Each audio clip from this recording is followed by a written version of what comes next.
Nedir ya yine üsyanları İranlıların, başladığı cümbüşe tüğyanları İranlıların, nəqzi əhd eylədi əyanları İranlıların, dər həqiqət pis imiş qanları İranlıların. İranda hələ də qan tökülür, müharibələr heç bir zaman əksilmir. Bu dəfə isə İsrail İranı bombalayır ve İsrail'in İranı bombalamasıyla birlikte yine kendimizde insanlar deyip birbirine. İsrail'in tərəfini saxlayanlar ve İran'ın tərəfini saxlayanlar. Hər birinin de özüne göre bir açıklaması, özüne göre bir apravdanyası var. Hansı düzdür, hansı yalandır demək olmaz. Bizim cəmiyyət siyasi olaraq çox ağıllı deyil və siyasi olaraq çox ağıllı yozumlar ortaya qoymaqdan acizdir. İndi İsrailin İranı bombalamasına üzülmək mi lazımdır, sevinmək mi lazımdır? Əslində oturub dərin düşündüyünüz zaman, buna baxdığınız zaman çaşbaş qalırsan. Həqiqətən Azərbaycanlıların ortaya qoyması gərəkən doğru mövqe nədir? Necə olmalıdır? Bax, mən bu hadisələr başladığından bəri bunun haqqında düşünürəm. Elə bir müharibə gedir ki, burada ölən generalların sayı əskərlərin sayından çoxdur. Hal-hazır ki, Molla rejiminin, İran rejimini qoruyan və onun keşiyində dayanan önəmli insanların ölməsi, öldürülməsi istər İranın içərisində, istərsə İranın kənarında, Azərbaycan daxil bir çox insanı sevindirir. Bu da çox normaldır. ASTV də bir xəbər yayımladı. Keçmiş İran prezidenti və bu rejimin ən böyük keşikçilərindən birisi olan Əhməd Nəcadın ölümü ilə bağlı bir xəbər yayımladı və bir müddət sonra o xəbəri təkzib etdi və təsdiqlənməmiş məlumatı yaydığına görə də öz izləyicilərindən üzr istədi. ASTV, axı sən dövlət kanalısan, sən bunu niyə edirsən? Sən başqa vaxt hamıya yol göstərirsən, ağıl öyrədirsən, asırsan, kəsirsən və təsdiq olmamış bir xəbəri, yalan bir xəbəri insanlara niyə sırıyırsan ki, sonra da bundan ötürü üzr istəyirsən? Hə, bu biraz karın könlündəkinə bənzəyir. İrandakı rejim qalacaqmı, çökəcəkmi, onun qalmasına müsaidə edəcəklərmi, hara qədər onları qovalayacaqlar, o rejimin çökməsi nə qədər vacibdir, hər şey ola bilər. Hətta o dərəcədə ki, Pəhləvilər ailəsinin nümayəndəsi belə yenidən dirilib və dirçəlib, bütün bunların hamısı məni biraz keçmişə aparır. Elə 80-ci illərin ikinci yarısında Azərbaycanlılar yeni tarixlərini doğru bir şəkildə öyrənməyə və bunun haqqında cəsarətlə danışmağa başladıkları zaman da Yaqub Zurufçu deyə Güney Azərbaycandan bir sənətçi gəldi. Və ASTV onu davamlı olaraq yayımladı. Adam ayrılıq mahnısını oxudu və bu ayrılıq mahnısı artıq Türkiyədə belə hitə çevrildi. Çox romantik duyğular yaşamağa başladıq. Çox duyğusallaşdıq. Yəni biz bölünmüş millətik. Bizim böyük bir hissəmiz cənubda, orada güneydə yaşayır və biz nə zaman birləşəcəyik deyə pafos dolu çıxışlar və gözləntilər başladı və o uzaq 1989-cu ilin 31 dekabr tarixindəki sərhədləri, o dəmir sərhədləri insanlar qopardılar və özlərini Araz çayına atdılar, o soyuqda üzərək keçdilər və istər-istəməz mən uşaq idim, amma o yadımdaydı ki, sanki həsrət bitdi və bundan sonra artıq iki yerə parçalanmış, məcburi şərtlərdə iki yerə parçalanmış millət yenidən bir araya gələcək. Amma aradan keçən illər nəyi göstərdi? Heç bir birləşmə baş vermədi. Heç bir birləşmənin baş verməməsi bir yana qalsın, inteqrasiya mövzusunda Azərbaycanlılar daha çox Türkiyəyə inteqrasiya oldular. Və İran deyincə də Azərbaycanın gündəminə mollalar və onlarla birlikdə Azərbaycana gətirilən məsələlər gündəm olmağa başladı və bir şəkildə heç bir inteqrasiya güneylə quzeyin birləşməsi mövzusu ilə bağlı heç bir şey başlamadı. Hər şey necə başlamışdısa o şəkildə orada da qaldı. İndi biz Amerikaya gəldikdən sonra yeni tanış olduğumuz çevrədə, müxtəlif ştatlarda, akademik çevrələrdə təhsil alan və tanıdığımız Güney Azərbaycanlılar var. Kifayət qədər maraqlı söhbətlər edirik. Güneylilər çox vaxt quzeylilərdən bəhs eləyərkən deyirlər ki, yəni yuxarıdakılar bizə xor baxırlar. Yəni yuxarıdan baxırlar.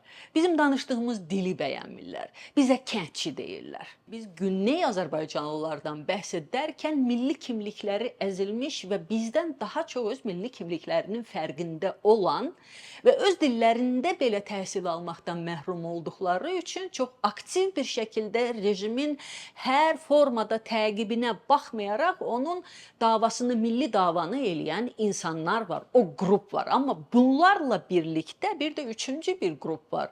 Və onların milləti Türk və Azərbaycanlı olsa da bunlar heç bir şəkildə İranın parçalanmasını, onun ayrı-ayrı yerlərə bölünməsini qəti bir şəkildə istəmirlər və bunlara da İrançılar deyirlər. Quzey Azərbaycanlılar olaraq rus dilindən və Rusiyanın üzərimizdə olan negativ təsirindən assimilyasiya və ikili standartlardan bəhs eləyərkən əslində Güneylilərin qeyd elədikləri çox maraqlı başqa bir məqam var. O da ondan ibarətdir ki, uşaqlar deyirlər, siz əgər rus dilində danışırsınızsa ki, danışa bilərsiniz, rusca təhsil alıb danışmağa və fikirlərinizi rus dilində izah etməyə üstünlük verirsinizsə, bu normaldır. Yəni bunu şişirtməyə çox da gərək yoxdur, ehtiyac yoxdur. Çünki bütün bu rus təsirinə baxmayaraq rusların və Azərbaycanlıların dinləri fərqli olduğu üçün və tamamilə iki ayrı millət olduqları üçün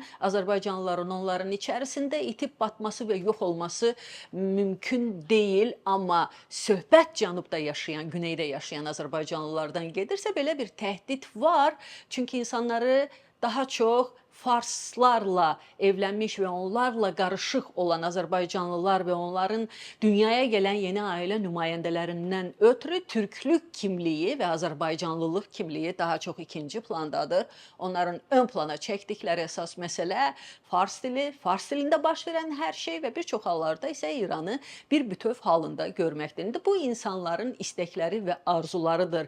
Amma aradan keçən bu 30 ildə, hətta 30 ildən də artıq bir zamanda baxdığımız zaman görürük ki, indiyə qədər istər quzeydə və istərsə də güneydə olan Azərbaycanlıları həmrəy edən bircə dənə çox belə hamının ürəyinə yağ, qaymaq və bal kimi yayılan bir mövzu var. O da Təbrizin futbol komandası olan Traktordur.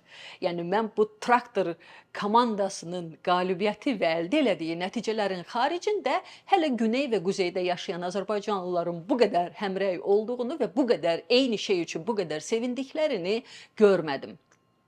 Və bugün İsraili hərbi əməkdaşlığından dolayı Azərbaycana siyasi olaraq göstərdiyi dəstəyindən dolayı müdafiə edən və onun tərəfində olan Azərbaycanlıların arqument olaraq gətirdikləri digər faktor var ki, İran bütün bu zaman içərisində heç vaxt Azərbaycanı dəstəkləmədi. Siyasi olaraq hər zaman Ermənistanın yanında oldu ki, bu da anlaşılandı. İran da Azərbaycanı özündən qoparılmış bir parça olaraq görür və qulağının burnunun dibində çox güclü və yaxşı Azərbaycan-Türk dövlətinin olmasını istəmir. Türkiyə ilə münasibətləri zaten hər zaman çox pisdir. İsrailin Qəzzaya qarşı elədiklərini çox ciddi bir şəkildə qınayarkən İrana qarşı etdikləri mövzuyla bağlı çox da xüsusi bir canfəşanlıq etdiklərini görmürük. Aradan keçən bu qədər illər içərisində dünyaca məşhur və bugün də Amerikada yaşayan Ququş deyə bir müğənni var. Ququş hər yerdə konsert verdi. Yəni hər tərəfində konsert verdi. Yaşının çox və irəliləmiş olmasına baxmayaraq verdiyi konsertlər bugünə qədər demək olar ki, ağzına qədər dolu keçir. Ququş Türkiyəyə qədər gedir və hər il demək olar ki, Türkiyədə konsertlər verir. Amma nədənsə indiyə qədər heç bir zaman Ququş üçün bir konsert Bakıda, Azərbaycanda təşkil edilmədi və sanki o qatar artıq getdi. Ququş üçün nədən konsert təşkil edilmədi? Əgər musiqi və sənət insanları və toplumları bir araya gətirən faktorlardırsa, Ququşun Azərbaycanda konsert verməməsinin arxasında duran əsas səbəblərdən biri çox aydındır ki, siyasi səbəblərdir və ya bilmədiyimiz bəlkə başqa məqamlar var.